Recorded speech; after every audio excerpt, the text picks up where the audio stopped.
To say that it's been a trying few weeks would be an understatement. I've seen some things I can't explain. I've seen my home invaded by things that I never really believed in. I've played host to forces outside my control, and I paid the price. It brought us closer, my brother and I, and closed a gap that I don't even think I really knew existed. Even so, I'm not sure what kind of psychological damage I may have done to him in the process. If I had known how this would have turned out, I would never have let him come stay with me. I work on a farm in northeastern part of Iceland. I'm not originally from here. I grew up in a small town out of Wales, but I was a bit of an overachiever. When my school offered me a chance to study abroad, I took it. My dad raised sheep, also some cows, and had a little farm of his own, so agriculture had seemed the right way to go when my studies became more refined. My professor assured me that the things I could learn in Iceland would help better my farming prospects in Wales. That was all Dad needed to hear. He paid the fees and wished me luck on my travels. When I came back after a year in Iceland, Dad was already sick with cancer, and I was already sick with grief for the beauty of the Icelandic countryside. When he died a year later, I took over the farm and finished high school. Davin was 3, barely off the tit, and no use at chores yet. Mom had spent the year that Dad had been sick curled up in a bottle, and she never really crawled back out. It was up to the hands and me to manage the farm. For the next 3 years, we sure as hell tried. Mom, however, had no interest in raising sheep or growing crops. Dad had always been strict, old-fashioned, and had certain expectations for our mother. With him gone, she fell in with less than admirable folks who spent Dad's life insurance and any other money he had left. Mom sold the sheep, sold the cows, and when she began to sell the land, I decided it was time to go. The hands had left by then. Mom hadn't paid them in months, and I offered to take Davin, but she refused. She took him into Cardiff to stay with a girlfriend of hers, and I took the money I had saved and went back to Iceland. I hadn't heard from her since, and I suppose I would never have heard from Davin again if Mom's girlfriend hadn't called me. I'd spent the last 3 years working at Fridgsum Skriff, working as a shepherd and training under Ulf to be a breeder. The farm was where I had lived when I was there on my work-study program, Ulf and I being about the same age, and when I called him to ask if they needed a hand, his father had invited me back with open arms. I knew a thing or two about sheep and cows, but Icelandic livestock are a little bit different. The climate can be unforgiving, and I had a lot to learn about taking care of animals in that kind of place. His father, Arnar, had been having trouble keeping hands for some reason. When he realized I meant to stay, he set me up on the property and said he considered me part of his family. I never pined for Wales. This was where I wanted to be, and I spent the next 3 years working my fingers to the bone and loving every minute of it. When Tetrick came to get me in the field one day, saying someone was calling about my mother, I figured that she had died.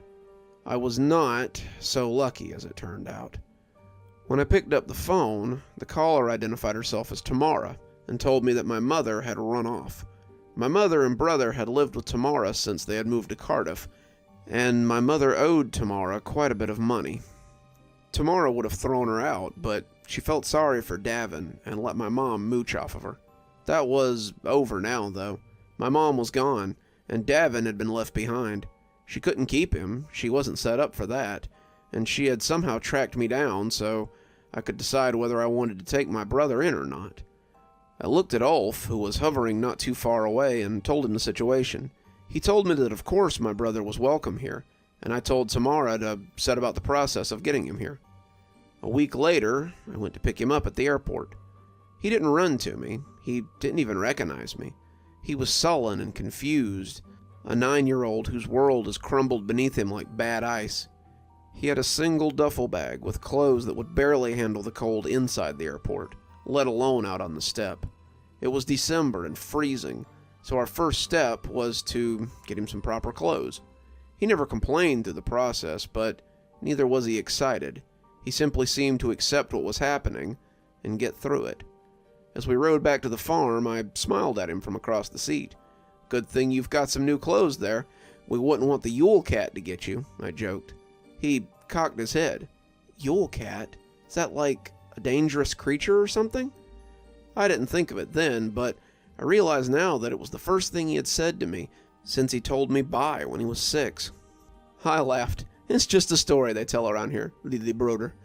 The Yule Cat comes around Christmas time, or Yule, I suppose, around these parts. He eats kids that don't have new clothes." Why would he do that?" Davin asked, interested but still a little nervous about the prospect of a giant cat that roamed around eating people. "It's something from the old times. They have all kinds of things like that around here. Does Father Christmas come here?" he asked, as if hoping for a little normalcy. "I suppose he must. He goes everywhere, doesn't he?" I said. I put a little Cockney spin on it. Davin smiled. Will he come visit us, you think?" I smiled at him, clearly taking the bait. "Of course he will. We'll get a tree and some stockings, and I bet Father Christmas will leave you all kinds of things this year." That was the 10th of December, my brother's first day in Iceland. I wouldn't officially start my journal for 2 more days, but I thought I should take this part down to preface it so that you would know that we started out well enough. We got him home and got him settled. He had his own room, something he wasn't used to. It was a little more than a storage closet with a bed and a dresser, but the things he'd brought with him looked small in that arguably small room to start with. I had told Ulf that I was taking a few days to make sure that he was settled into his new home, and we spent the first night catching up as the fire burned and we drank mugs of hot chocolate. He talked about living in Cardiff with Mom, how he'd gone to school and made friends while she partied every night and came home drunk when she came home at all. Tamara often went with her, and Davin usually found himself home alone. It was scary at first, being alone in a new place by yourself, but he'd gotten used to it. "I wanted to call you at first, but Mom didn't have your number. She said you'd abandoned us, and it wouldn't do any good to call you anyway. You had found a new family, and didn't need us anymore." His voice sounded hurt as he said it, and I gave him a little hug as we sat on my lumpy old couch. "I hope you know that wasn't so. I came here to escape Mom, but I didn't forget about you, kiddo." He smiled. I know that. Things had gotten better once he started going to school. He had a place to be and things to do. Mom never really had any money, so most of his clothes were charity stuff. Some of the kids made fun of him for it, too. Some of them didn't care. His mates, Davy and Franklin, had been charity kids, too, and the 3 of them had spent their afternoons grubbing for pocket money or playing in one of the parks near the apartment complex. Davy's uncle was the foreman at the cannery, and sometimes he'd pay us to run errands. Mostly it was picking up pop or dinner for the boys that worked his shift. Sometimes it was petrol for this machine or that. He always paid us pretty well. Davy said he felt sorry for Davy's mom, so he paid Davy a little to take some of the burden off her. That must have been rough, being on your own so often. Davin shrugged. It was what it was. Can't change it now. Then Mum had gone missing, and that had been the end of that. "She'll be back," Davin said sourly. "She owes too much money to her boyfriend. I heard them talking real loud outside one day about it. She'll lie low until he forgets, and then she'll come back to Tamara's. She did the same thing a couple of years ago, except not quite for this long." I let him do most of the talking to get it off his chest, and he went to bed in the wee hours of the morning after his yawns had got louder and longer. I hugged him goodnight, his sheets and bedspread brand new, and he was out before I closed the bedroom door. December 11th. I woke Davin up early and got him some breakfast. Then we went to town to find a Yule tree. Wild trees aren't particularly common, so we had to go to a tree lot and pay a scalper's price for what amounted to a stunty little fir. The tree wouldn't have done for a posh loft in Wales, but it would serve our needs just fine. We got some ornaments for it, too, and drove back, with the truck bed full of decorations. Davin was in fine spirit as we rolled along, and I made a note to come back to the truck later that evening for gifts I had picked up when he wasn't looking. Father Christmas would definitely be stopping by this year. Arnar was mending a fence near the house when we pulled up, and came over to see what we'd found in town. He grinned, his smile missing a few teeth, and said we'd found ourselves a fine Yule tree. "Hopefully it'll be bright enough to attract the attention of Father Christmas," Davin said, as he took the ornaments and lights out of the back of the truck. "Oh, it's not Father Christmas you'll have to worry about, lad. It's the Yule Lads you'll be contending with." "Yule Lads?" Davin asked, clearly confused. "Are they elves or something?" Arnar laughed, and it seemed to rumble his whole body. "You haven't heard of the Yule Lads, boy," he said, hefting the tree from me and taking it towards the house. "They're supposed to be mischievous little pranksters," I said, as I picked up the last few packages and followed. "There are 13 of them, I think, each of them appearing on a different day that leads up to Christmas. Aren't they supposed to be goblins or something, sir?" I asked Arnar. He set the tree down in the living room and nodded. "Trolls, more like. They cause all sorts of mischief, but are supposed to leave gifts behind, too. It's all in good fun. Did Ulf tell you about tonight?" I shook my head.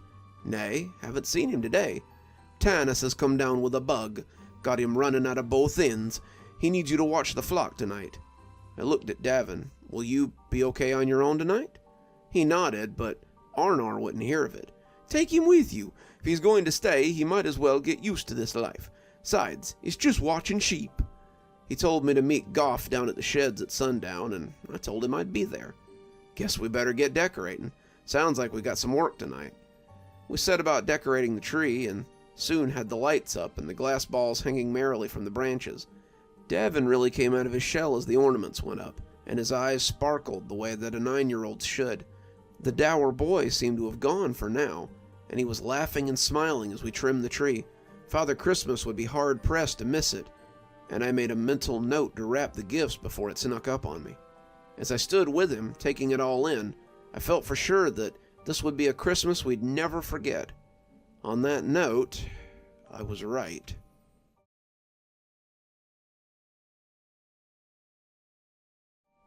December 12th. Stekkjorstår. That night was the first night, and the first time I'd ever even seen one of them. My brother and I were out in the sheep shed, warm amongst the flock. Sheep are pretty important out here, and at the farm, they make up most of our livelihood. We got cows, 2 of them at least, and we were making strides with what Ulf called hothouse growing, but the sheepfold was still their biggest priority. Iceland really doesn't have any predators, but sheep are not what you'd call the smartest creatures. My presence here was to make sure that one of them didn't wander off into the middle of the night and freeze to death out in the cold. Sheep seemed to be continuously looking for a way to accomplish this. A hole in the wall or a separation between the dirt floor and the wall to scoot under. That's why they need to be watched. We had arrived just before sunset and found Goff standing out smoking a cigarette. He hailed us and I introduced him to Davin. Davin was bundled up in his new scarf, mittens, thermal cap, and his heavy jacket that made him look a little like a turtle as he peeked through the gap. Goff asked him how he was liking Iceland, and Davin told him it was great. I was glad to hear him say it, but then Goff confided in me that we were here for more than to watch the flock tonight. "It's Gertrude. Her time is close. You need to make sure she delivers okay." I nodded and told him that it shouldn't be a problem. This was far from my first time whelping lambs. Gertrude was a ewe with many seasons behind her, who had added many lambs to the herd in her time. She was getting ready to pop any day now, and Arnar wanted her to be watched, so we could get the lambs dry and sheltered if they decided to have them out in the field. The lambs would be weak when they were born, and the wind could kill a man without proper clothes, much less a little lamb. I was sitting next to her now, Davin petting her as he tried to stay awake. The trusting old thing had her head on my knee, and as the mounds of cotton clouds slumbered around us, she seemed to be the only one that was still awake. It was nearly 2 a.m, the wind howling outside like an angry cat, and I smiled at Davin when I looked over to see him snoozing. He was curled up underneath his new coat, the blanket he was sitting on keeping the worst of the floor off his pants, and he was leaning against one of the woolly rams which was leaning against him in return. The two seemed to be companionable, and I shook my head as my own eyes got heavy. I shook awake pretty quick when I heard the sound of metal being pushed up, but I assumed it was the wind at the time. "Damn wind! Gotta find that hole before the sheep do," I muttered, getting to my feet. I shifted Gert, the old ewe making a soft sound of complaint, as I laid her head on the ground and started making my way through the sleeping sheep to find the hole. I didn't have to look far. A chorus of upset bleating led me to the opening in the wall, and I saw that the wind had pushed it up a bit. The howling menace was still shoving at the end as I pulled it back into place, pushing it back into place as I heaped some dirt on it to keep it down. The sheep quieted then, more concerned with the cold air getting in than anything else, and settled in so they could get back to sleep. I noticed, though, that there was something strange about the hole when I got in close. The metal siding wasn't separated at a corner like I had thought. The metal had a jagged cut in it, like someone had used a knife or something to cut into the side of the sheep shed. I thought about sheep thieves first, but why would they make such a small hole if they meant to steal sheep? The hole that had been cut was barely large enough for a child, and the weather was far too brutal for any children to be out in it. I swept my light around the shed. I didn't expect to find anything, but I still needed to look. The sheep were snuggled together, shuddering a little as my light danced over their closed eyes, and it was a little like looking through a cloud bank. They had to be 150 sheep in the shed, and they were packed together so tightly that I had no clue what I was expecting to find. That was, until my light fell on a hat in the midst of them. It was a tall red hat, like what a gnome might wear in a children's story. It was patched and dirty, and despite it being just a hat, it almost felt like it was looking at me. I felt my flashlight shake a little as I held it on that pointy hat, wondering if it was on a sheep or just what the hell it was sticking on. It was probably a trick. Ulf liked to play pranks, and I would make my way over there to find a ratty old hat stuffed onto an orange cone or something. I wanted to walk right over to it and prove that it was nothing special. Wanted to part the sheep and feel silly when I discovered that it was just Ulf making mischief, but I couldn't move. I had instructed my feet to move, but they remained where they were. The sheep slept peacefully around me, and it seemed like the world belonged to me in this strange red hat. The light beam hung there, bringing me to this oddity, and I somehow didn't like that any better. I wanted to turn the light off, breaking that bond between us, but I knew I didn't dare. That would leave me alone in the dark with the wearer of that hat. When the hat moved, I took a shaky step backward. My bum hit the metal wall, and I was aware suddenly that I was trapped by the walls and the sleeping sheepfold all around me. I looked back and found that the hat was moving towards me. It came on easily amongst the sheep, a hollow thumping noise following with it. As it came closer and closer to me, I looked for an escape, but I was blocked in on all sides. Thump, thump, thump. It was moving methodically towards me, the distance barely 20 feet as it cut through the soft clouds. Thump, thump, thump. I lunged to the left, but the sheep before me only bleated and turned away as I bumped him. Thump, thump, thump. She was a big, solid ewe, fat and ready for slaughter, but right now, she might as well have been a boulder as I tried to shove between her and another sheep. Thump, thump, thump. The hat bobbed about as it came closer, the owner of it sounding like he was on crutches or had a fake leg or something. Thump, thump, thump. Why would something so small have a fake leg? Thump, thump, thump. What could it possibly want with me? Thump, thump, thump. I put my hands up in fear, casting the light over my face as it came within a foot of me, and readied my foot for a kick if it came any closer. That's when I heard the loud bleating of a sheep in distress. It was from the direction I had come, back towards old Gertrude and my brother, and the hat wearer stopped at the sound. We both stood inches apart, me too scared to point the light down and see what was standing there, and the creature too intrigued by the noise. When I heard my brother yelling my name from the direction of the commotion, I stiffened, afraid the hat might start heading in his direction. He said the sheep was having babies, and I needed to help him because he didn't know what he was doing. I turned back towards the thing, but the flashlight beam showed me that the hat was gone. I started jostling my way through the sheep as I made my way back to my brother's side. As I came upon them, he was sitting with Gertrude, his new coat used to warm the 3 squishy-looking lambs. They were bleeding and shivering, and I grabbed for the stack of towels we kept not far off. Gertrude was still pushing them out, her own bleeding loud and pained, and as a 4th fell to the cold dirt, Davin and I started drying them off, rubbing the warmth into their wet little bodies, as Gertrude licked at the 4th one, trying to warm him up.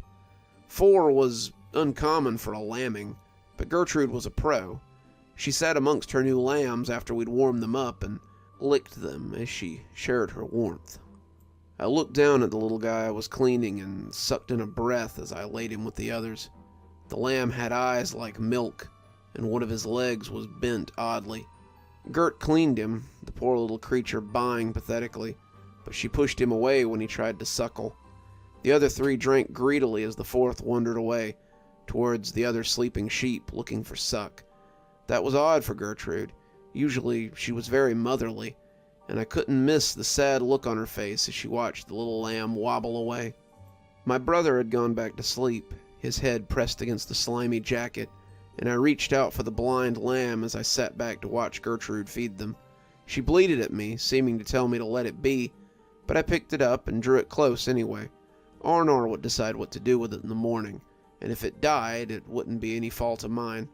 Gertrude lay back, seeming to look at me disapprovingly, as she settled back to sleep while the sheep suckled. I yawned and patted the blind lamb, feeling it shiver as it tried to nurse against my jacket, and with each stroke of its soft skin, I felt myself getting sleepier and sleepier. I woke up face to face with a nightmare. The thing had its squashed nose about an inch from my face, the familiar red hat sagging a little atop its lumpy head. Its scabby beard was damp, and I realized with horror that it had been drinking milk. I looked at Gertrude, but the 3 lambs were still there, and her eyes were sad and on me. The thing was still looking at me, grumbling in a huffy little voice as its eyes bored into mine.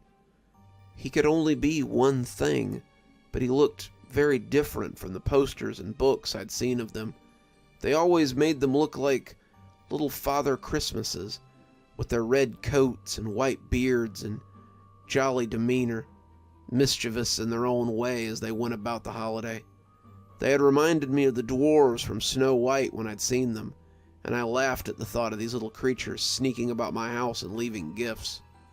This thing looked nothing like a dwarf or a Father Christmas. Its skin was the color of oatmeal. It was lumpy and covered with a screed of mangy hair, its coat looking more muddy than red.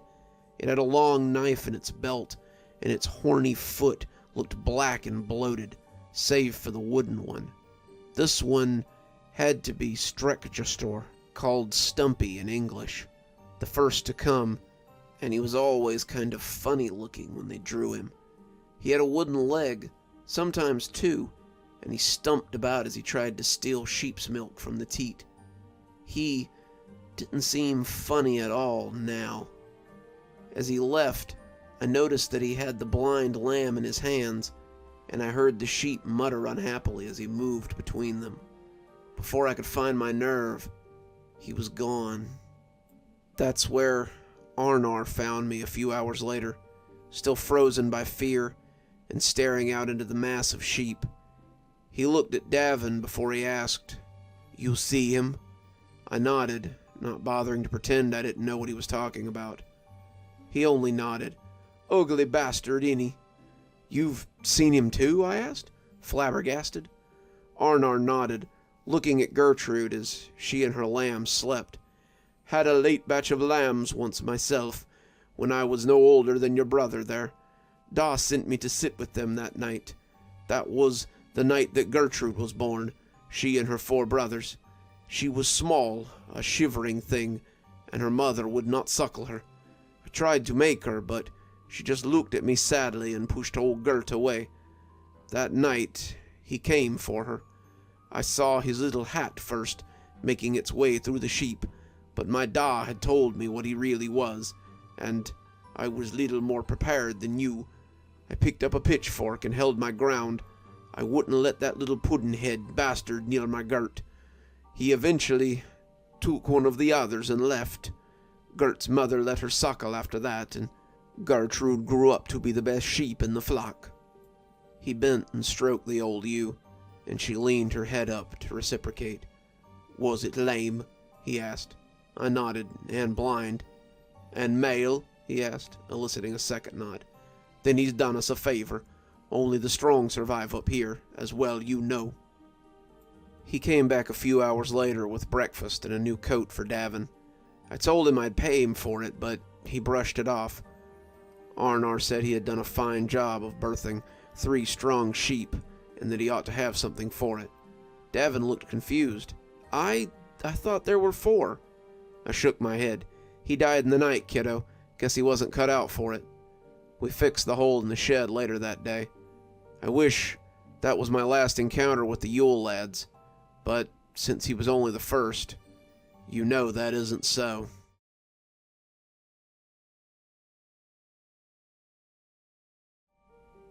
December 13th, Giljagur. What a night. I got some sleep after last night's excitement, but Davin apparently got up early to help Ulf with some minor chores. I woke up at 4 to the sound of a snowball hitting my living room window, and looked out to see Davin and Ulf laughing as they roused me from sleep. Davin looked a little sorry when I came out, dressed in my heavy coat and my snow pants, but Ulf looked unrepentant as he grinned through his neat red beard. "Couldn't let you sleep all day, Frady," he said, using the Icelandic word for cousin. "I suppose not. I'll have to remember that while you're trying to sleep tonight and I'm up with the sheep again. Perhaps you can join me in the sheep shed after I pelt your window with some snow." He laughed hugely and socked me in the arm. "Go ahead and try. You'll have an easier time waking a hibernating bear."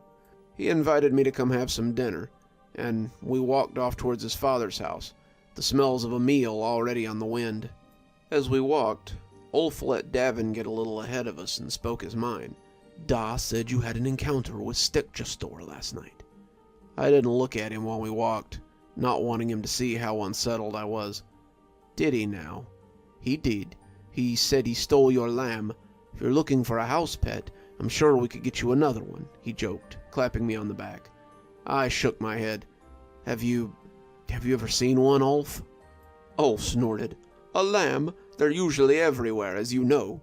I didn't return his mirth. "You know what I mean." Ulf shook his head, and I could see him look away uncomfortably. "Da says they ain't like the stories. We make them look like Dvorgr, but that isn't how they are.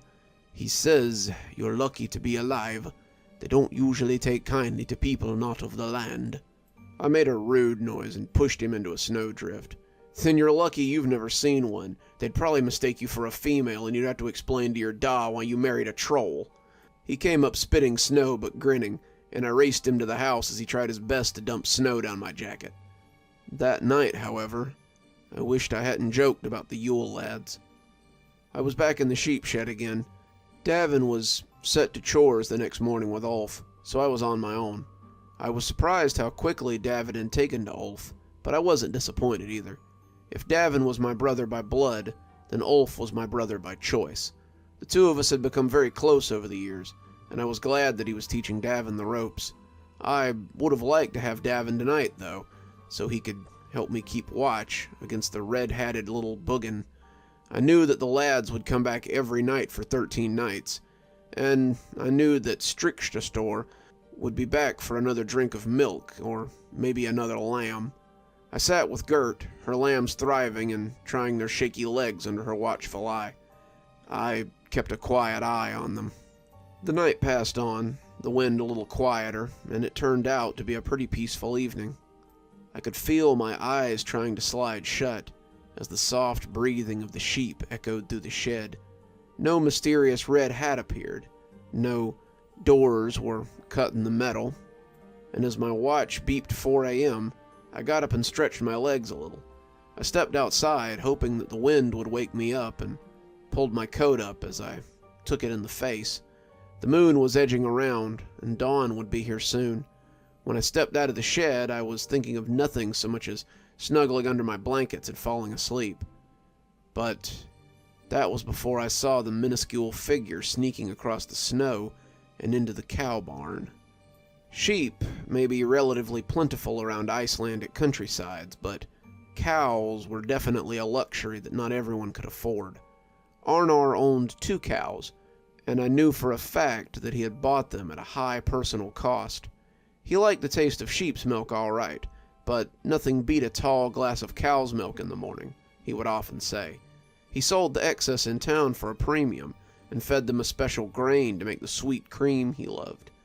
The thought of Strekjastor making off with one of Arnar's prized cows was unthinkable. I closed up the shed, making my way slowly towards the cow barn. I wanted to surprise him, if I could, and not catch that sharp little knife in the leg if I couldn't.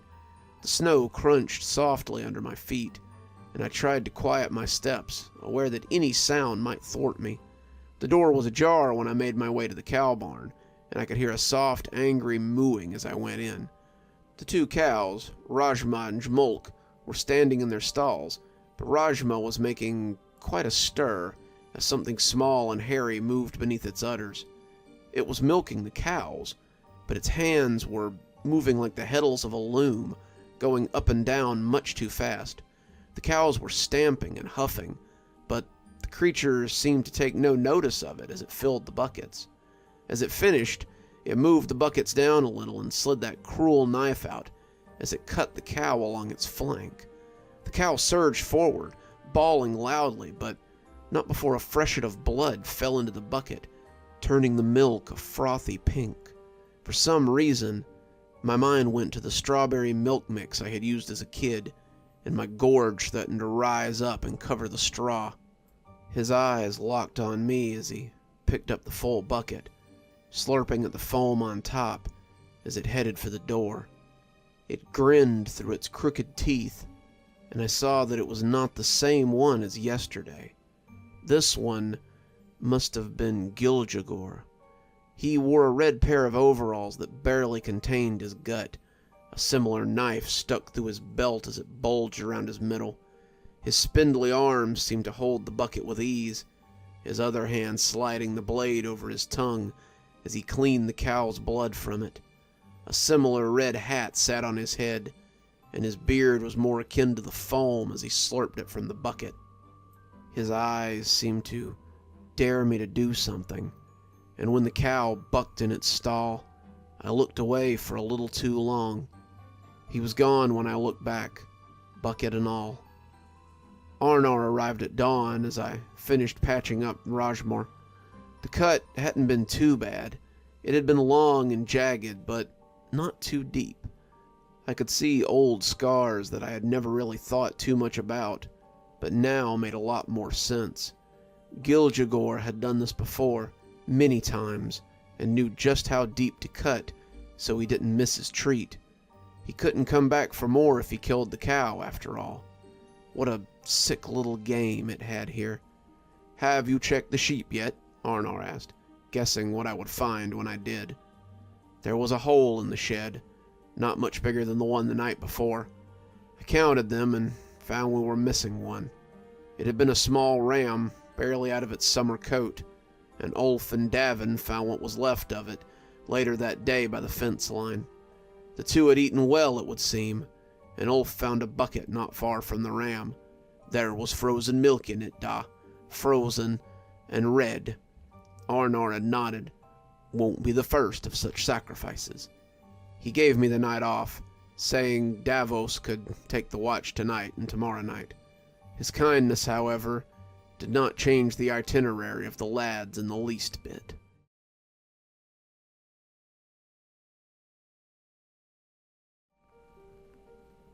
December 14th. Stuffer. I rose around noon to find Davin in the living room reading a book. "No chores today?" Davin looked up and smiled. "Ulf said that there was nothing pressing for me to do today, and so I should take the day off." I laughed. That sounded like Ulf. "Have you eaten?" "Breakfast, yes, but as for lunch, no." "Well, how about I make you some lunch? I'm pretty hungry myself." He hopped up and followed me to the kitchen, clearly liking the idea. I opened the fridge, looking around for groceries and seeing a gaping hole that made me furrow my brow. I had put leftovers in the fridge from the night before that were suddenly gone. I had put some scree and rye in the icebox, thinking it would make a nice lunch when I got up, but suddenly it was gone. The loaf of bread on the counter was also nowhere to be seen, and I marveled at the boy's appetite. As he came walking in, I looked at my little brother, trying to keep the scowl off my face as he moved up beside me. "Got a little hungry last night, did you?" His look of confusion put me off. "What do you mean? There's a whole meal's worth of leftovers missing. And did you have to eat a whole loaf of bread? I had meat and cheese in the fridge you could have put with it." He shook his head and looked baffled. I didn't eat any of that. I assumed you came in hungry and had some food." Now, I was as confused as he was. "No, but if you didn't eat the food, who did?" I asked him if Ulf had been in the house, figuring he was the source of my missing food. The big Icelander was usually a bottomless pit, and I'd heard his mother bemoaning her grocery bill more than once. Ulf took after his forebears, a big, muscled Nordic bruiser, though more prone to smiles than scowls, and he could clean out a pantry all on his own. Davin said he had come in, but only for a few minutes. I went to the bathroom and came back to find him gone. I nodded, understanding who had eaten my leftovers. I loved Ulf like a brother, but he could certainly be trying sometimes. "Well, I suppose we should go see if Sigrun has anything we can eat for lunch." Davin hadn't met Sigrun yet, and I smiled as I remembered my first meeting with the woman. I had been 16 and away from home for the first time. Ulf had taken to me immediately, calling me cousin and bringing me into his games, and Arnar had warmed to me quickly when he realized I was no pampered Welsh brat. Sigrun, however, had been my first real comfort when I arrived. Arnar was gruff but fair, and Ulf was a little more energetic than I strictly liked in a stranger. Sigrun and her cats, and her kitchen full of good smells and warm meals, became a place that I could go when I was feeling homesick or needed a moment to breathe. She must have sensed this because she treated me like a lost lamb that needed to be fattened up so I could survive the cold winters. Within a month, I was thick as thieves with Ulf, his energy having rubbed off on me, and Sigrun's kitchen remained a place that I sought refuge from time to time. Arnar's longhouse always looked a little odd as it sat cheek and jowl with his very English-looking barn. We came around the back, and as I walked into the very familiar kitchen, I heard Sigrun humming as she fixed lunch. She smiled when she saw us, wrapping me in a hug that I couldn't help but return. Sigrun had always reminded me of the wife character from David the Gnome, her round face made for smiling and her skirts always homemade, covered by a thick apron. She was short and round and always had a smile and some food for me or her hungry son when we came in from work. She offered Davin a hug, and to my surprise he took it. Our mother had never been a big hugger, but it seemed that Davin felt the same warmth that I had on my first visit. She sat us at her table and fixed us some lamb stew from a pot on the stove, asking if her husband paid me so poorly that I couldn't keep food in the house for a growing boy. It was said in jest, and I took no offense. Growing indeed, but it appears that my pantry was raided by a hungry bear last night. I woke up to find my leftovers missing, and a whole loaf of bread, too. She laughed. "Sounds like you've been visited by Stuffer, or by Ulf, more likely," she said, as she put down rye bread and cheese as well. "Is he one of the Yule Lads?" Davin asked, and Sigrun ruffled his hair. "He certainly is. He's short, and he eats the crusts of bread left over in the pans. He often takes the pans, too. Were you missing any of those?" I shook my head, slurping up the savory stew. "I haven't checked yet. I was more worried about my leftovers. He doesn't come till tonight, though, right?" She nodded. "Better lock up your leftovers after dark, or see them gone by the likes of that rogue." "Does he bother you much?" I asked, seeing her gleaming cookware hanging from the ceiling. "Some, but Siegfried usually runs the lads off." She smiled at the fat ginger cat sitting by the fire. "He always keeps the Yule Lads from making too much mischief." The fat Tom was sleeping peacefully on the hearth as she bustled about, opening a sleepy eye every now and again when someone got too close. Even by the standards of house cats, Siegfried was a big one. He was 50 pounds of ginger tomcat, and he had sired many kittens in his time. Most of them still lingered about the house or the yard, but they all paid their respects to Siegfried when he happened to be looking for a sunny spot to sleep. "I could use a fine cat like that," I commented, feeling Frigg rub against my leg before bending down to pet her. "Well, why don't you borrow one of his litter? I'm sure Grendel would be happy to stay with you through the holidays," she joked. I looked over at the lean, black Tom, currently stalking one of his brothers, and made an uncertain noise. Grendel had earned that name fairly. He was an angry cat with a savage disposition, and he didn't like anyone. The cat tolerated Sigrun, because he knew that any slight to her would be answered by Siegfried's swiping paw or Arnar's stiff work boots. But I didn't like the idea of trying to transport that little terror to my house. My arms would be bloody ribbons before I made it to the midway point, and I started to decline. Davin, however, made the point moot. He walked over to the black Tom, and the cat looked up with surprise. No one came near Grendel if they could help it. He was unpredictable, and I was shocked when the cat didn't immediately hiss at him. The dark shade watched Davin approach, uncommonly quiet as he reached down to pick him up. I was expecting violence, the hurt yells of my brother when the cat scratched him, but he lifted him into his arms as easy as any cat within the house. I tensed, expecting him to get a swipe for surprising the angry beastie, but Grendel only stiffened a little before melting into my brother's arms with a loud purr. Sigrun looked as surprised as I was when Davin came back to the table, Grendel cradled in his arms like a baby. Well, it appears I've seen everything now.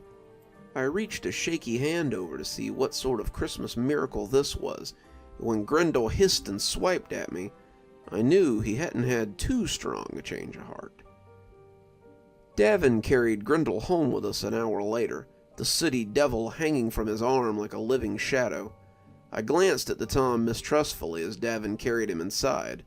I didn't know what to expect from Grendel, besides having my ankle swiped from under any surface he decided to hide beneath, and made a mental note to wear boots inside for a while.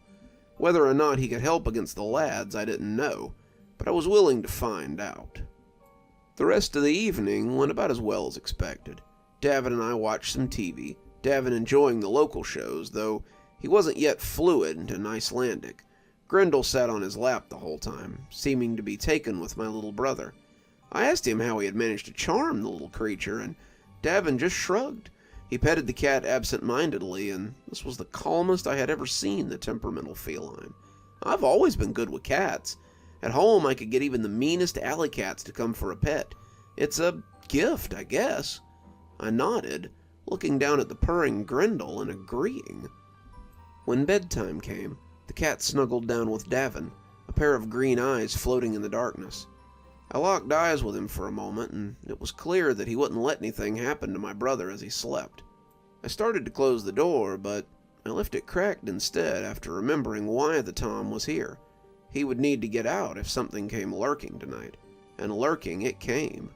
I slid into my own bed as the living room clock struck 10, wanting my own sleep if I was going to work again tomorrow night. I was awakened later that night by a loud clang from the kitchen, the sound of cookware sliding noisily out of my cupboard. It sounded as if someone had come looking for more than bread crusts. I sighed as I realized the cat was going to be no help. I grabbed the walking stick I had used for hikes and started making my way up the dark hall. From the kitchen, I could hear the clang of pans as they fell from the cabinet, and a low chuckle that crept under the bangs. I held the stick between my hands, preparing to swing as I came around the corner. If I swept low, I might manage to sweep him in a rush, maybe even catch a few if they were all here. Peeking around the corner, my eyes adjusting to the darkness, I could see a small back as it rifled through the pans in my open cupboard. He was a small one, smaller than either of the others I'd seen, and looked barely over 3 feet tall. It was naked, except for a covering of metal over its bits and its chest. It clattered a little as it moved, the pans strung across him with twine or metal strands, and they bumped against the cookware as he rustled against them. I crept into the kitchen, the little creature too intent on his pilfering to take any notice of me as I slunk in. I had the stick raised, ready for a strike, but the thing suddenly spun to glower at me, freezing me in place with an angry glare. God, it was so ugly. It looked like a potato that some child had carved badly, using a spoon or something blunt. I couldn't move, the little thing holding me in place as easy as it held my muffin tin. But it appeared that someone else didn't have the same problem. From behind the little thing, I could see a pair of green eyes as Grendel prepared to leap. Grendel hit him hard in the center of the back, sending him to the ground with a clatter of cookware. The little troll yowled and tried to roll away, but the cat dogged his heels relentlessly. I kept my stick up, wanting to swing now that my fear had passed, but not wanting to smack the cat in the process. The two rolled, Stuffer swinging his little club arms at the cat as he squealed like a trapped rat. Stuffer pushed him off suddenly, and I saw my chance. I swung the staff like a hockey stick and watched the little creature spin away into the living room. Stuffer squealed as he pelted into the dark room, and Grendel glowered at me as if to say, "Great, now I have to catch him again." We both lit out after him, listening intently as we stalked him. My eyes scanned the dark living room, trying to find any sound that might give the little hellion away. He was covered in metal, for God's sake. How hard could he be to find? Grendel's ears flicked, hearing something slight, and he leapt towards the couch. Stuffer made a squeaky sound, scampering out from behind the couch, and bumped into the end table as he looked to see if the cat was behind him. I lost them for half a second, and then there was a yowl and a scrambling of tiny feet. Grendel skidded on the carpeted floor as he chased the incredibly fat little creature. It wobbled as it ran, obese but still quick on those stubby legs, and I could see that it now had the knife in its tiny hand. It was little better than a sewing needle in the creature's little grip, but I didn't want the cat to get hurt as it tried to protect us. Grendel hunched, ready to pounce, its tail swinging back and forth as it waited for just the right time. They were like gunfighters, standing ready to draw when the time was right, before my bumbling ass got involved again. I jumped and brought the stick down, both stumbling away as it came between them. Stuffer chuckled and lunged for the door, disappearing into the cold as it ran from this unwinnable situation. Grendel set his displeased eyes on me again, but I told him to go back to bed as I stomped to the door and locked it. The dark shadow went back to Davin's room, its tail flicking in agitation, and I went back to my own bed. It had been a long night, but it seemed that Grendel could hold his own against the nimble lad. As I drifted off, though, I wondered if he would fare so well against more of them if they showed up in force.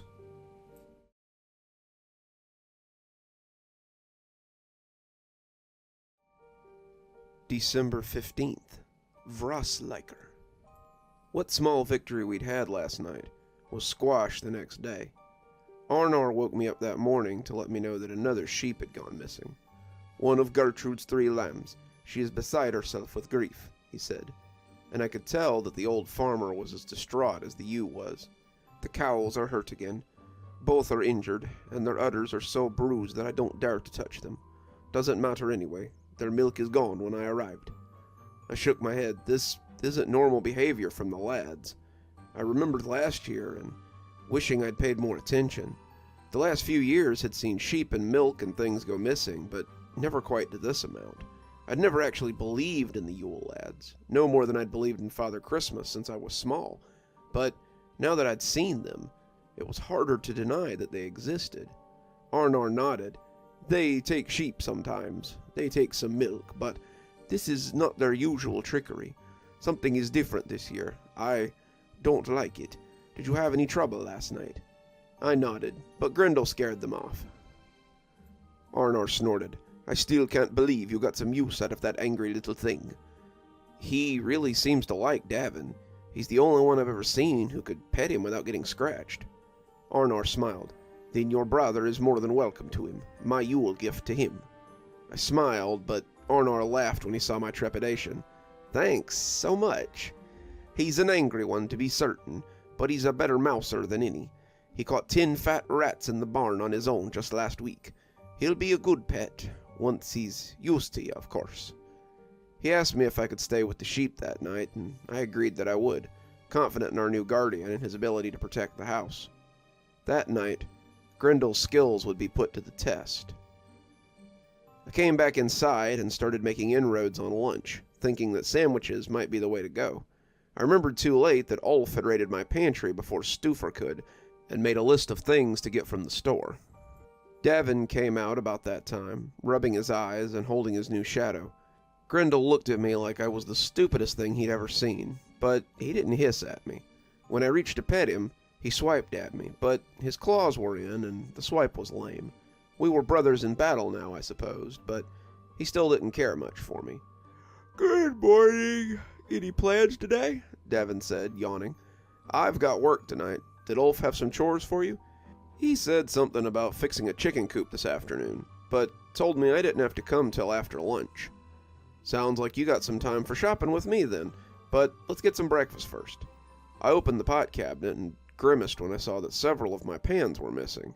I glowered at Grendel, seeing that Stuffer had come back after our little skirmish.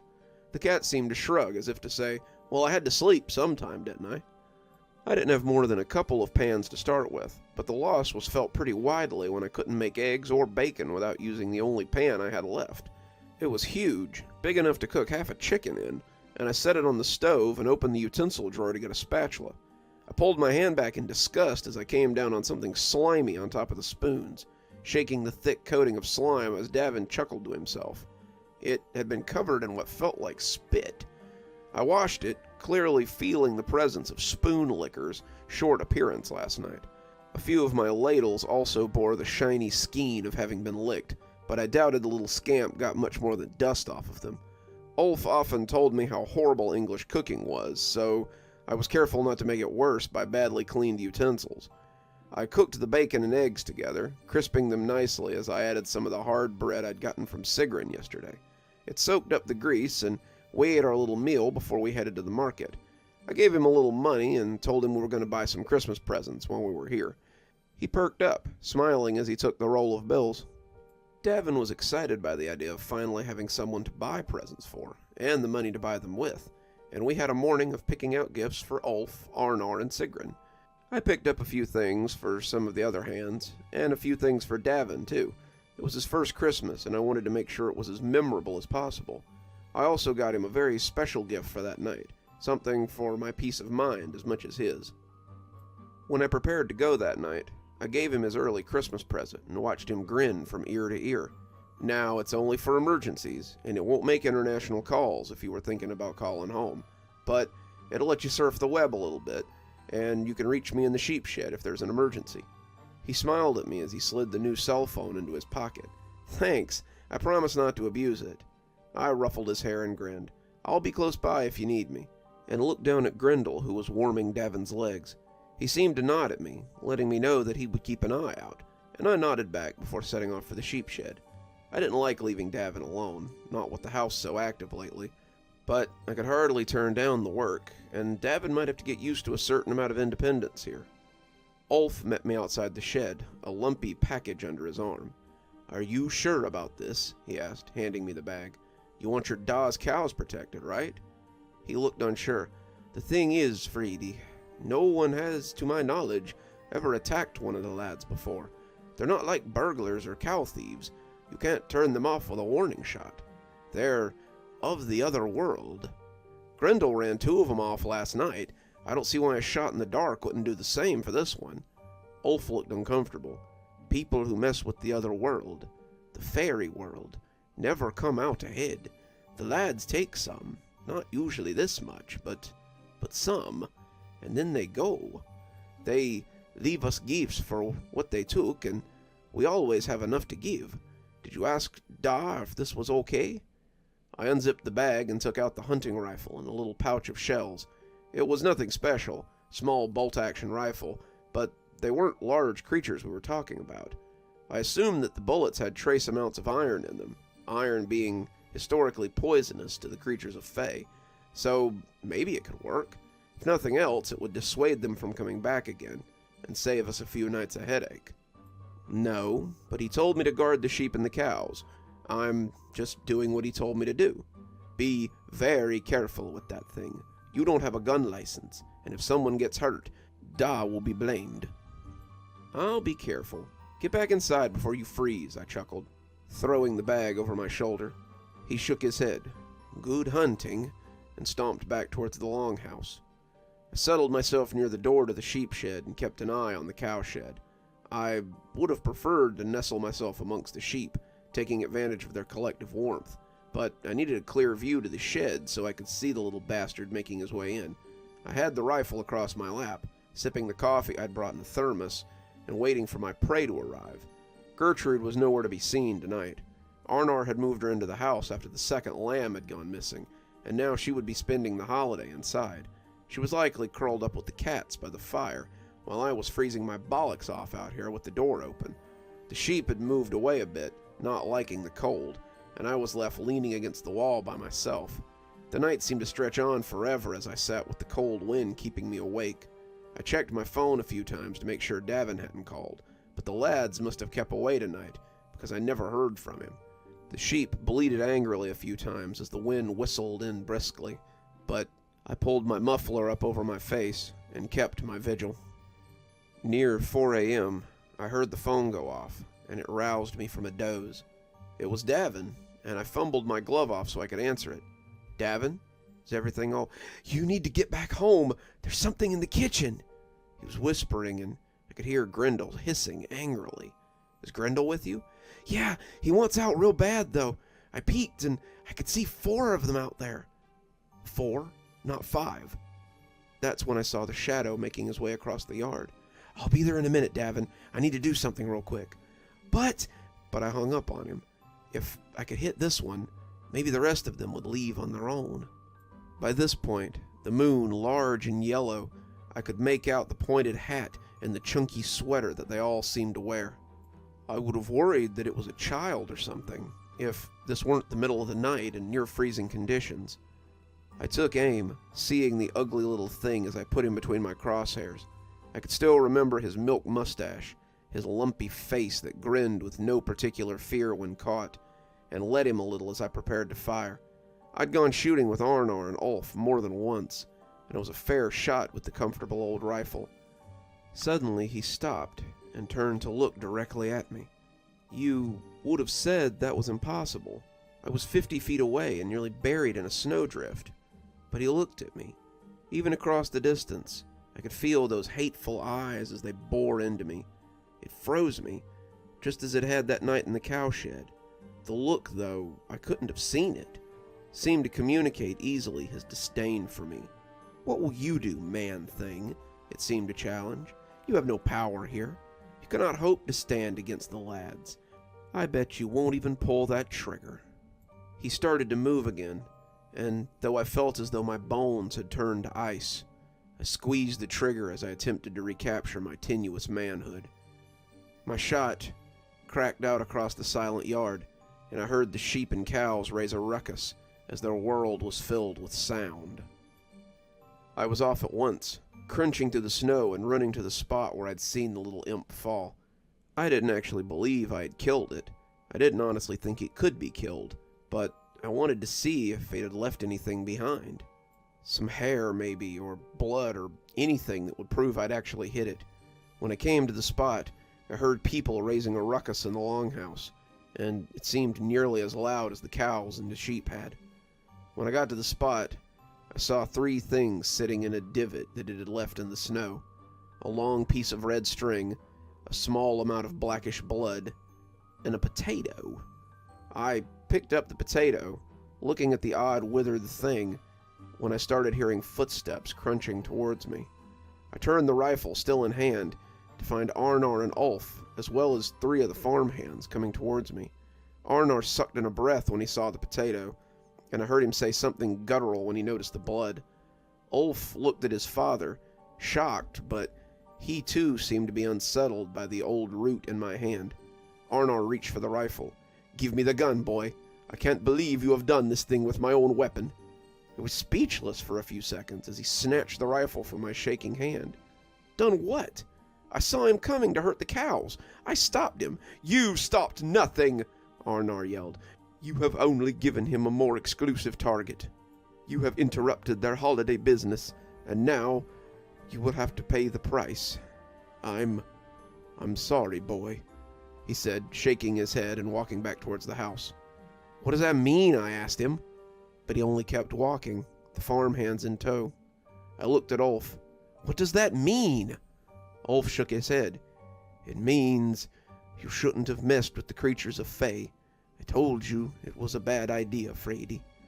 The chill in my blood had nothing to do with the biting wind. Is he gonna send me away, Ulf?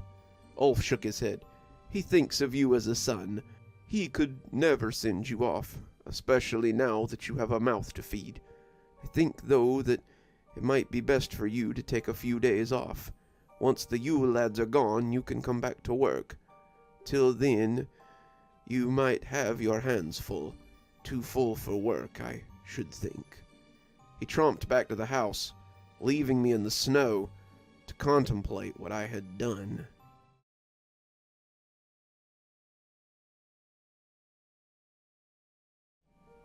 December 16th. Påskfyll. As bad as things had been, they were only about to get worse. I returned early that first morning to find all my pans, even the new ones I bought yesterday, my leftovers, my spoons, and my ladles missing. Just gone. I looked around, but they were nowhere to be found. Not only that, but there's frozen lamb missing from my freezer, and the coffee creamer in the refrigerator has been drunk and left empty for me to find.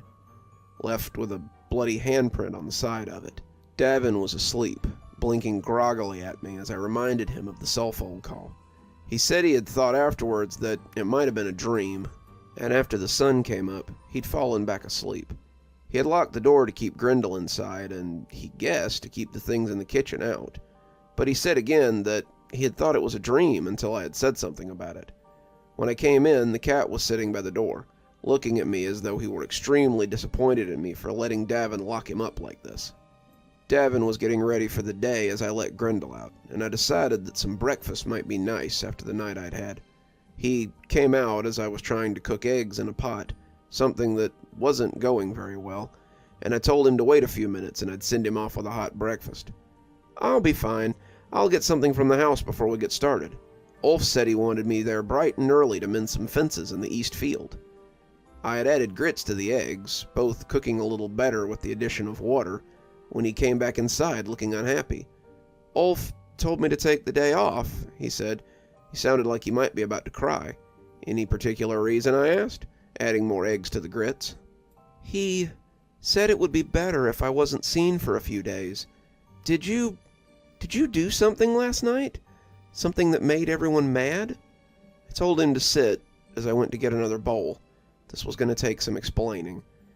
I told him what I'd seen in the cowshed, the lambs and the sheep that had gone missing, and the anger that I felt at having my house violated by these Yule Lads. They had never done this before. Most years their pranks went unnoticed, and their gifts were something that I could have attributed to Ulf or Arnar, both men liking their holiday traditions. I had never really believed in the lads, no more than I'd believed in the damn Yule Cat, but now that I'd seen them, it was hard to deny. I told Davin all this, told him how I felt powerless after letting them take Gertrude's sheep and hurt Arnar's cows. I told him how I had decided to do something about it, and gotten Ulf to bring me his father's rifle. I told him how I had shot the Yule Lad, and how Arnar had become so wroth with me. After that, Davin seemed to understand. We spent the rest of the day talking and trying to figure out what we would do. Davin thought maybe we could set some traps and catch them if they came tonight. I wasn't so sure that they could be caught, and thought I might rather barricade us in one of the bedrooms and try to hold out for the night. It was just stuff, after all, and I could always replace it if they stole it. I knew I had done something wrong, knew I had meddled in things beyond my understanding, but still didn't like things coming into my house and taking my stuff. When I heard the knock at the door around dinner time, I wasn't exactly sure what to expect. Certainly not Sigrun with plates of food and a piteous smile. I figured you might have little to cook on by now, so I brought you something to raise your spirits. I took the plates, smiling thankfully. Does Arnar know you're here? She snorted. Of course. It was his idea as much as mine. He knows why you did what you did. But boy, you know how foolish it is to set yourself against Fae. What else could I do? They've never done anything like this before. A few sheep here and there, or some food or milk, but they've never been this active. This cannot stand. I made this place my home, and I don't like to see it mistreated. Do yourself a favor tonight, please, and lock yourself in. Ignore them. Let the lads have their mischief, and maybe they'll be content to leave after that. Promise me, she said, pleading as the plates sent up steam into the snowy air. I wanted to deny her, but I just couldn't bring myself to do that to my adopted mother. I will.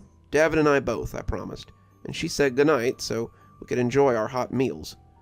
I came in to find Davin setting up little traps, Grendel looking on with curiosity.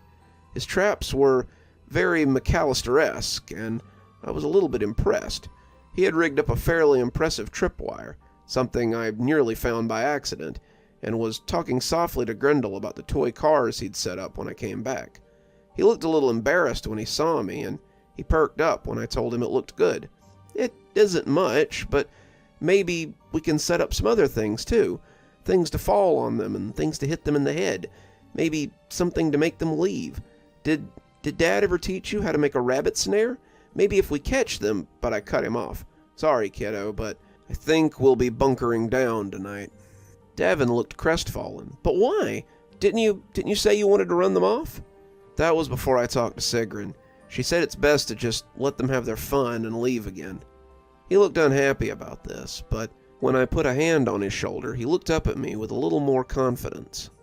Worry not, kiddo. Perhaps if we let them have their fun, they'll just leave us alone after that. If nothing else, it can only go on for a few more nights. Once we survive the holidays, we'll know better next year, and hope they don't hold a grudge. He nodded and then buried me in a hug suddenly, his little arms squeezing tightly. Thanks for taking me in, big brother. I know you didn't have to, but I'm glad you did. I hugged him back, honestly glad to have him here. I had never felt anything but love from Arnar and my adopted family, and I'd hoped to be able to share some of that with my little brother. I had wished often over the years that I could bring him here and let him know how it felt to be part of a family. We hadn't known much about family ties after Dad died, and I was glad to have him here with me. I'm glad I did too, kiddo. Now let's eat before dinner gets cold. I showed him the plates I had balanced in my other hand. We ate hastily, but as the sun set, both of us began to migrate to the bedroom. I made a pallet on the floor, offering him my bed as the cat jumped up to take his rightful place. Davin didn't want to take it, told me he could sleep on the floor, but I told him I doubted I'd be sleeping much tonight anyway. Davin took the bed, cuddling down beneath my heavy blankets, and I was unsurprised to hear him snoring a few minutes later. Grendel lay amongst him, taking up a protective position as he stood guard with me. I lay on the floor, playing on my phone as I tried to keep my eyes from shutting. I must have lost out at some point because I woke up to the loudest ruckus of my life. I woke up suddenly to hear a loud crash coming from the kitchen. It sounded like an army of Viking warriors were ransacking my pantry, and Grendel was yowling and butting his head against the door. Davin rolled over, mumbling sleepily before snoring again. The boy could sleep through a bomb, and Grendel must have been loud indeed if he woke him up last night. I edged over to the door as I prepared to peek out, wanting to see what was happening out there, but I hadn't considered the implications until it was too late. The second the door opened more than a crack, Grendel was out and charging for the kitchen. I saw his midnight black coat go loping over the lumpy couch that separated my view from the kitchen, and I hissed at him to come back. I looked back at Davin to make sure he was still asleep, and stepped out into the hallway to try to catch him. Davin, not to mention Sigrun, would be upset if the cat came to harm, and 5-on-1 was quite a lot, even for Grendel. I walked slowly up the hall, listening to the bangs and chuckles from the kitchen as they took what was left. They weren't being particularly gentle as they rooted, but It all came to an end as a loud, angry yowl quieted them. They screamed in a high chipmunky way, and I heard pans rattle and feet slap as they took flight. Grendel chased them out, a hissing, yowling ball of fury, as something cursed and hooted over the sounds of an angry cat. I saw them pass, 5 lumpy somethings that passed into the living room, and Grendel came bounding behind them. I moved to help him, not wanting them to gang up on him, but I wasn't quite fast enough. I came to the end of the hallway when I heard him hissing and swiping, the sounds of running boots as he gave chase, and then it all cut off a moment later. There was a loud yowl and a louder sound of something coming down hard. Then all was silent. I cried out then, calling for Grendel to come back, and that was when they became aware of me. I couldn't see much in that dark soup of the living room, but I could see their eyes as they turned to regard me. I could see 5 sets as they turned in my direction, and they were like animals caught in the flash of a camera. I lost my nerve as they started moving in my direction, and God forgive me, I ran. I got back to my room and closed the door, locking it a second before it began to rattle. I prayed that Grendel was okay, but I also hoped that if he was dead, it was quick. As it rattled, the little creatures hooted and howled on the other side, and I began to wonder if I would be next. Davin woke up as something like a battering ram hit the door. Whatever it was on the other side, it was heavy, and by the hollow booming, I thought it might be the one stealing my pots. They got bored pretty quick, but I didn't sleep for the rest of the night. I could hear the lads raining destruction down on my poor home, and as Davin shuddered against me, I assured him that everything would be okay. He was scared, and he wanted to go out and make sure Grendel was okay, but I kept a hold on him and told him the best we could do was hope for the best. I winced as something broke, the shattering glass muffled by the carpet, and was filled with equal parts impotence and rage. They left before dawn, and I felt safe enough to poke my head out to assess the damage. Davin begged me not to, his eyes swollen and heavy, but I needed to know. I wrapped my hand around the doorknob and stepped out into the chaos.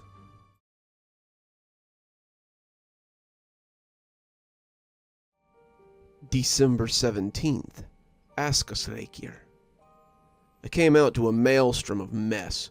As bad as it had been the morning before, it was 10 times as bad now. As I came into the living room, I wasn't sure there was one piece of furniture still upright. The TV had been pushed over, the cord cut, and the screen cracked. The couch was overturned, and my recliner was sliced and pierced. The coffee table was so much kindling now, and they had ground mud and food into the carpet. Someone had taken coal from the coal box and scrawled messages on the wall in a language I couldn't read, and the table was gouged with runes and strange marks. The worst part was that Grendel was nowhere to be found amongst the mess. I moved into the kitchen, hoping maybe I'd find him there. The kitchen was equally as wrecked. Plates and mugs lay in pieces across the linoleum, some of it having been peeled up in ribbons. The bake light on the front of the stove had joined it after being shattered, and the smell of spoiled lamb stew lay heavy amongst it. There wasn't a pan or a pot left in the house, the silverware absent to the last teaspoon. What they hadn't eaten or taken, they had thrown around the house, and the whole thing just made me angrier. I had hoped to find Grendel in there, but the longer he was absent, the less likely it seemed that I would find him alive. I looked for him high and low, figuring they had simply killed him when he ran at them. But when I heard him sadly mewing, I honed in on the sound. At least we wouldn't have to bury Davin's cat today, I told myself, as his mews brought me to the laundry room off the kitchen.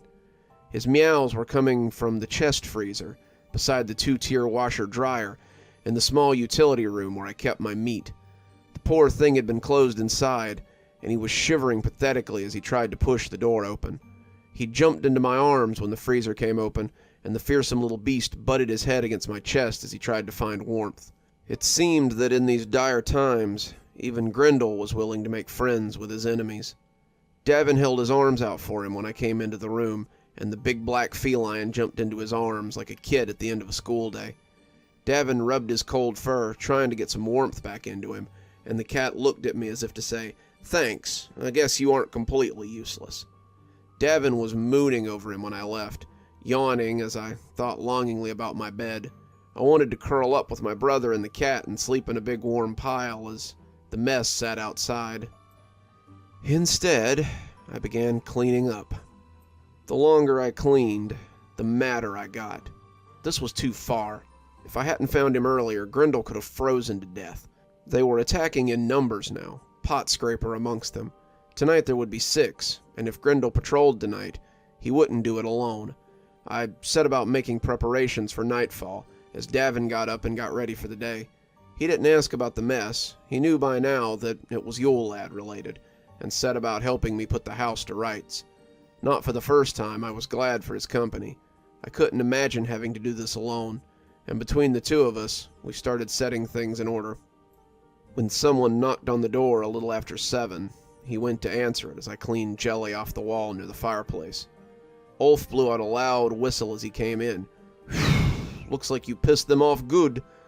You come to gloat, or you come to help us clean?" I asked curtly. "Neither.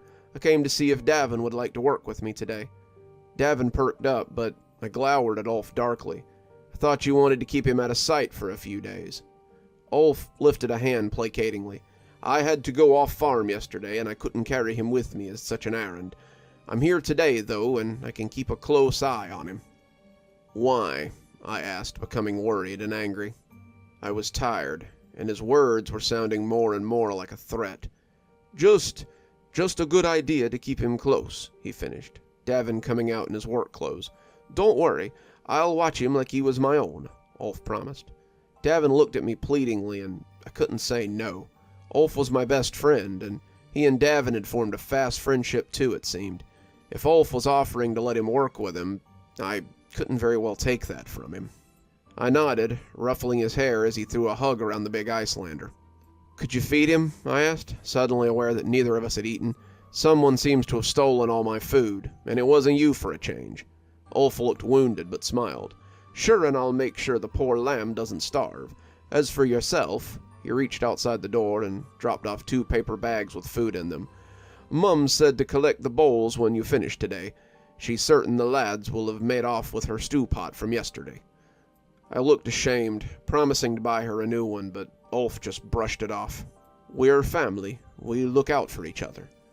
They left for the fields, and suddenly I was alone with my mess and my thoughts. I used the time I had to prepare the house.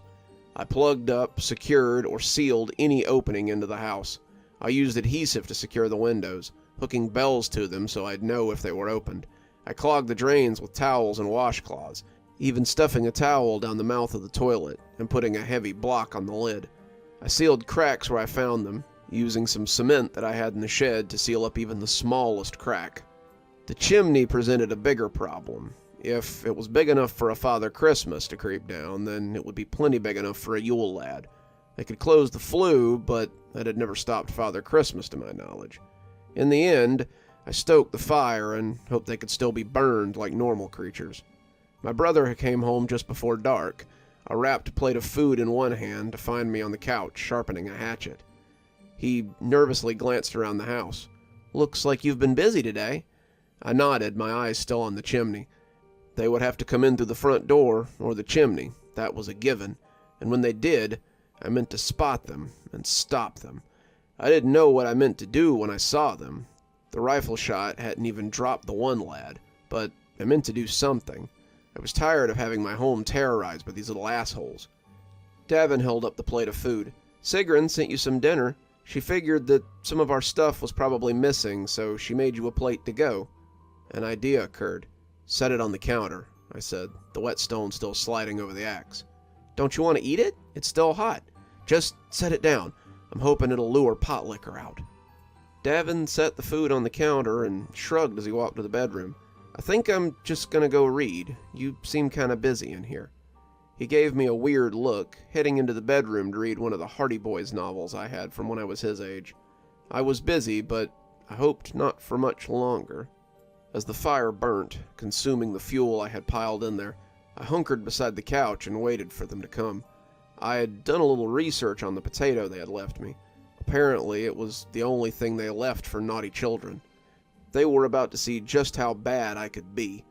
Grendel came to sit with me, keeping a wary eye on me as he watched the room.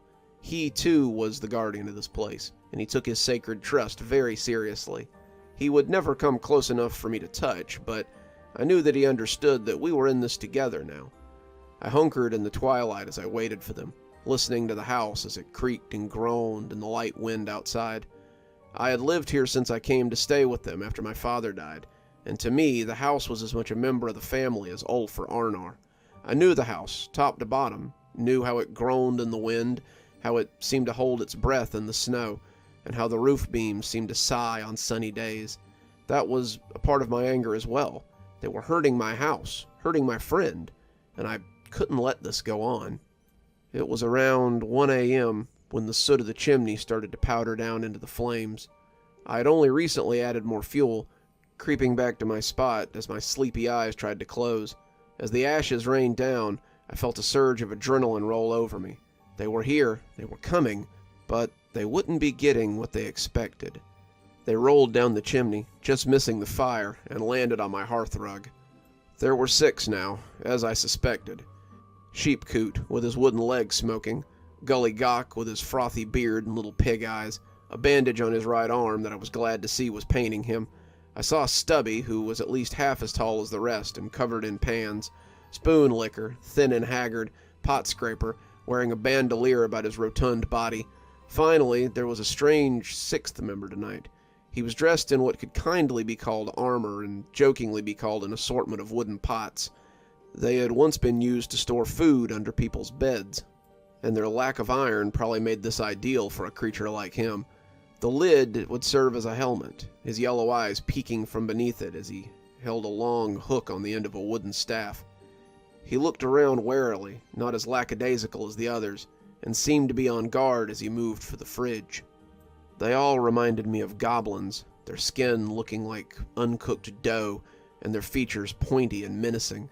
All of them had knives in their belts, Stubby's blade little more than a sewing needle, and Pot Scraper had an assortment of jars and bottles and a pepper mill on that bandolier around his chest. They all looked like homeless Santas, red coats, red pointy hats, scabby white beards, big, dirty, homemade sweaters poking out from beneath their overalls. But in the firelight, they all looked more like evil elves who had broken free of a toy shop. Even the armored Escalating looked like some child's idea of a knight as he held his polearm and slunk around. None of them were taller than 3.5 feet, though, and I was pretty confident that I could bowl them over and send them running. They set straight to their work. Stubby checked for pans. Sheepcoot went to my freezer and grabbed for the frozen sheep cutlets I kept there. Spoon Licker had to settle for licking the spoons on the wallpaper of my kitchen. Gully Gawk set about finding cream in my refrigerator, throwing things on the floor as he hunted. Pot Scraper went straight for the leftovers, as I had known he would, and selected a jar from his belt to season them with. I saw the stalking form of Grendel as he moved in on Spoon Licker, and I prepared for my own charge when he attacked. I clenched my axe and lifted the bat in the other hand, the end studded with nails that I hoped the legends would be right about. Grendel stalked closer, Spoon Licker oblivious to his approach. The other lads were about their tasks and never so much as noticed as I slunk stealthily around the couch. The bristling Tom let out a single yowl as he leapt. The daffy troll turned to look up just as he was buried under a pile of fur and claws. Spoon Licker cried out in a guttural voice like a soccer hooligan, and the other lads were in motion as they looked around to see what was going on. I yelled as I swung the club, running at Pot Scraper as he coolly stared me down and tossed whatever it was in his hand at me. A cloud of powder enveloped me, and I was stopped cold as my eyes stung and my nose ran. I had stepped into a whirlwind of heat, and I shut my eyes as the cloud swirled around me.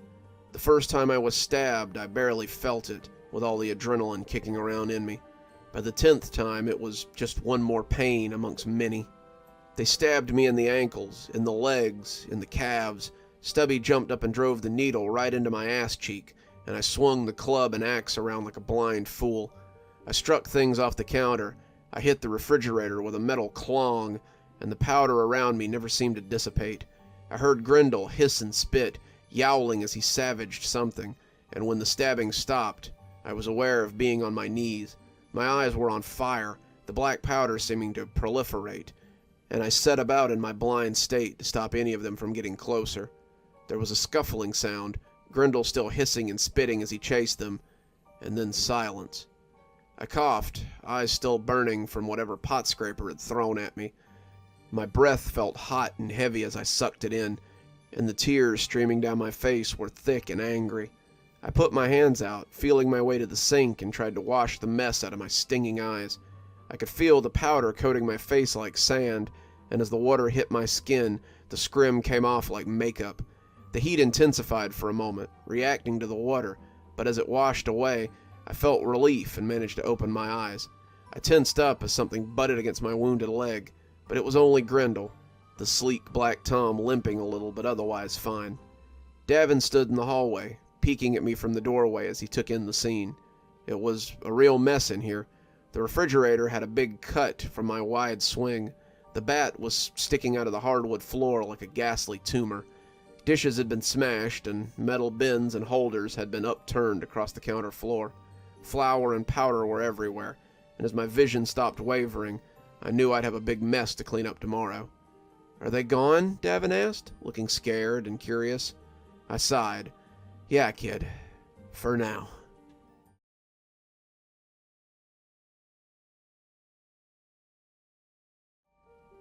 December 18th. Herdeskittlish. Arnar came to see me the next day. Davin had left early that morning, and I'd been asleep on the couch when he knocked. The farmer looked embarrassed, and I figured that Ulf had something to do with him showing up. He took one look at my stiff gait and blotchy face, and shook his head. He must have known they would come for me, and I couldn't help but feel that his insight might have helped me get the better of them. "I'm sorry for the way I spoke to you, lad. We had no sheep go missing last night. No damage to the cows either, but it looks as though you may have been the reason why."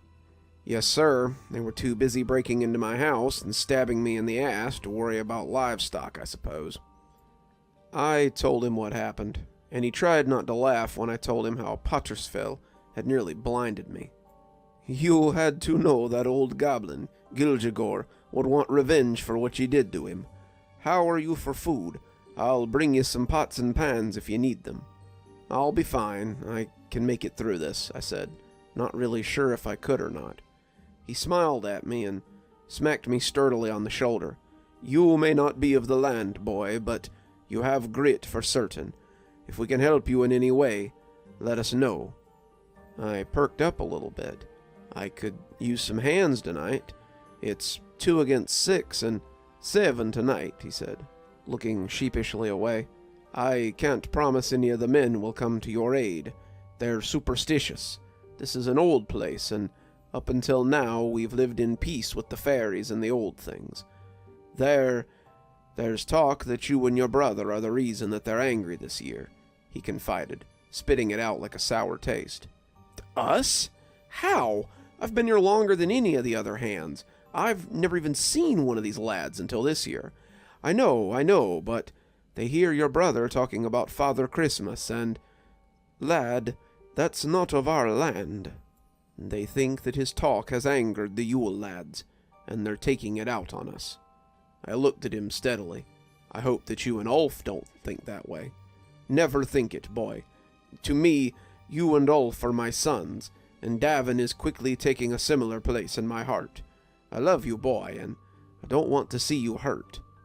"So," I said, building up my resolve to ask the question, "will you and Ulf stand with me tonight?" He breathed in a long breath, and I could see the mustache rustle under the assault of his nasal inhale. "I'm sorry, boy. I love you, but I can't stand against Fae. Maybe if you apologize to the lads and made a sacrifice of some kind, they might be placated and leave you alone." I shook my head, finding myself more hurt by his refusal to help than I had thought I would. "I won't placate them. They attacked my house. I can't stand for that." "Be reasonable, boy. You can't fight the Fae and win. They're older and craftier and stronger than we mortals are. I'm tired, Arnar.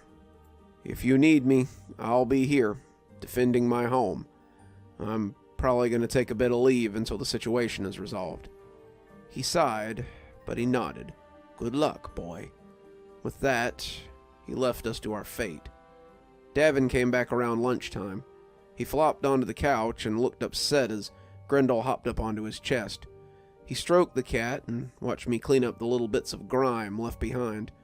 I noticed how quiet he was after a few minutes and asked what was wrong. I wasn't sure at first that I was going to get an answer. One of the farm hands said he wouldn't work with me.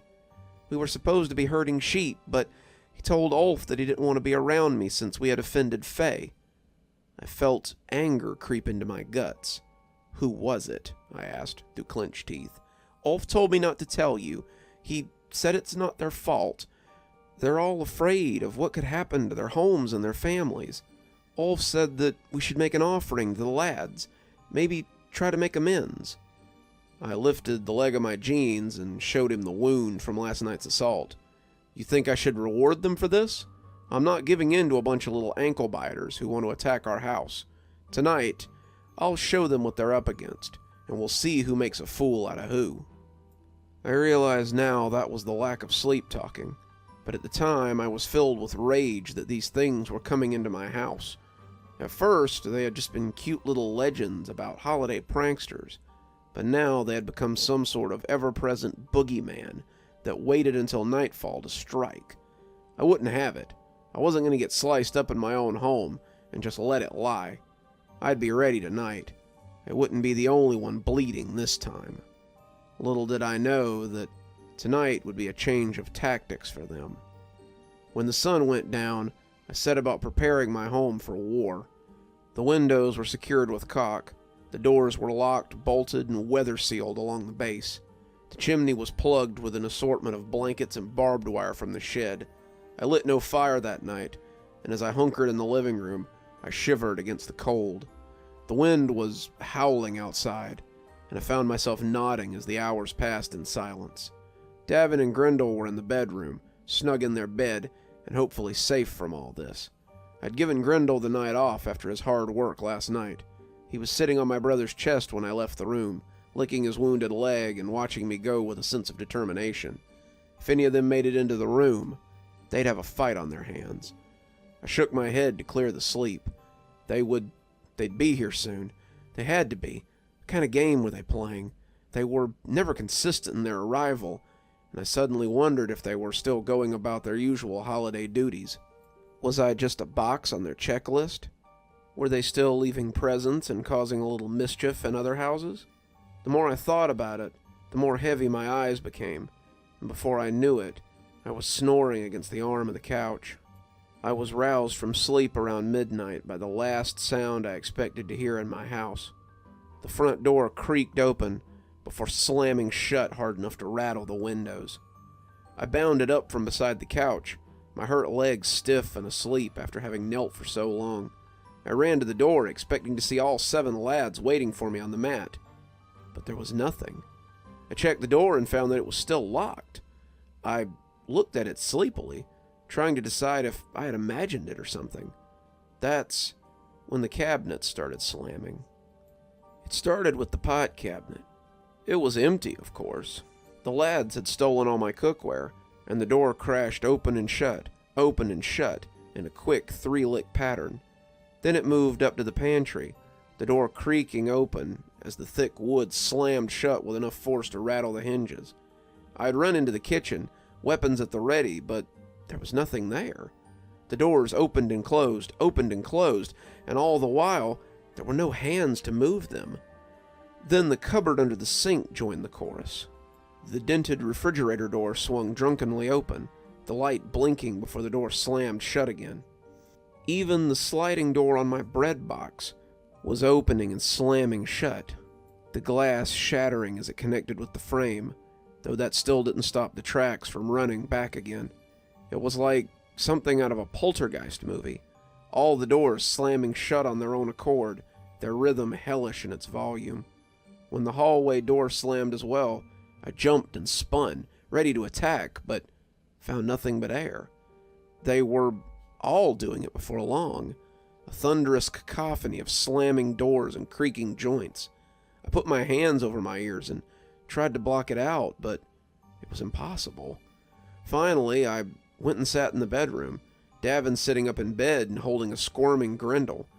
I shrugged at him tiredly. Guess we have to put up with this until daybreak. How wrong I was.